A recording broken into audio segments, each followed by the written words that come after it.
कई सदियों पहले प्राचीन ग्रीस की धरती पर एक ऐसा प्राणी जन्मा जिसे हर किसी ने अपने जीवन का सबसे बड़ा भय माना। यह प्राणी था हाइड्रा। इसके कई सिर थे और जब भी उसका एक सिर काटा जाता तो उसकी जगह 2 नए सिर उगाते। यह कहानी सिर्फ एक दैत्य की नहीं बल्कि मानव साहस, संघर्ष और धैर्य की भी है। पुरानी ग्रीक पौराणिक कथाओं के अनुसार हाइड्रा का जन्म टाइफोन और एकिडना से हुआ था। टाइफोन एक दैत्य राजा और एकिडना आदि महिला और आदि सर्प ने कई खतरनाक प्राणियों को जन्म दिया और उनमें से एक था लर्नियन हाइड्रा। लर्नियन हाइड्रा एक विशाल झील के पास रहती थी। यह झील जहरीले पानी से भरी हुई थी और आसपास का इलाका निर्जन था। कहा जाता है कि जो भी उस झील के पास गया वह जिंदा वापस नहीं लौटा। हाइड्रा का शरीर एक विशाल सर्प की तरह था। उसकी त्वचा इतनी कठोर थी कि उसे साधारण हथियार से काटा नहीं जा सकता था। उसके सिर की संख्या अलग अलग कहानियों में अलग बताई गई है, लेकिन सामान्यतः माना जाता है कि उसके 9 सिर थे।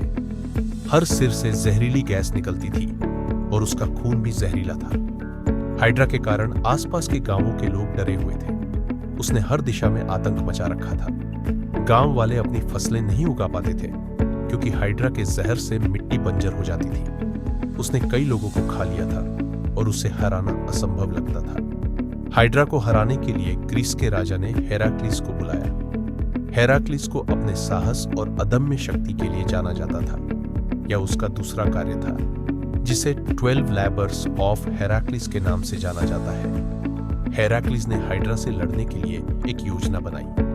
वह अपने भाले और मशाल के साथ हाइड्रा की गुफा में गया। हाइड्रा के गुफा में घुसते ही हेराक्लिस ने उसे चुनौती दी। गुफा में अंधेरा और जहरीली गैस थी, लेकिन हेराक्लिस ने अपने मशाल से रास्ता रोशन किया। जैसे ही हाइड्रा ने हमला किया, हेराक्लिस ने अपने भाले से उसका एक सिर काट दिया। लेकिन जैसे ही उसने एक सिर काटा, उसकी जगह 2 नए सिर उग आए। यह देखकर हेराक्लिस चौंक गया। उसने समझ लिया कि केवल ताकत से हाइड्रा को हराया नहीं जा सकता। कहा जाता है कि देवी एथेना ने हेराक्लिस को सलाह दी कि हाइड्रा को हराने के लिए उसे जले हुए लकड़ी का इस्तेमाल करना होगा। हेराक्लिस ने ऐसा ही किया। उसने हर सिर काटने के बाद उसकी गर्दन को जलती हुई मशाल से दाग दिया ताकि नए सिर न उग सके। हेराक्लिस ने हाइड्रा के सभी सिर काटकर उसे हरा दिया, लेकिन हाइड्रा का अंतिम सिर अमर था। इसे मारने के लिए उसने उस सिर को एक भारी पत्थर के नीचे दबा दिया। हाइड्रा के खून को हेराक्लिस ने अपने तीरों में इस्तेमाल किया। ये तीर इतने जहरीले थे कि जो भी उनसे घायल होता वह तुरंत मर जाता। लेकिन हाइड्रा की कहानी यहीं खत्म नहीं हुई। हाइड्रा आज भी मानव संघर्ष और पुनरुत्थान का प्रतीक है। उसका हर सिर काटने के बाद नए सिर का उगना जीवन की कठिनाइयों को दर्शाता है और हेराक्लिस की विजय इस बात का प्रमाण है कि धैर्य और चतुराई से किसी भी समस्या का हल निकाला जा सकता है। हाइड्रा की कहानी सिर्फ एक पौराणिक कथा नहीं है, बल्कि यह मानवता के लिए एक प्रेरणा है। यह दिखाती है कि कितनी भी कठिनाइयां क्यों ना आए, हमें उन्हें साहस और बुद्धिमानी से हराने का प्रयास करना चाहिए। हाइड्रा सिर्फ अपने सिरों की वजह से खतरनाक नहीं थी, उसमें अन्य रहस्यमय शक्तियां भी थी।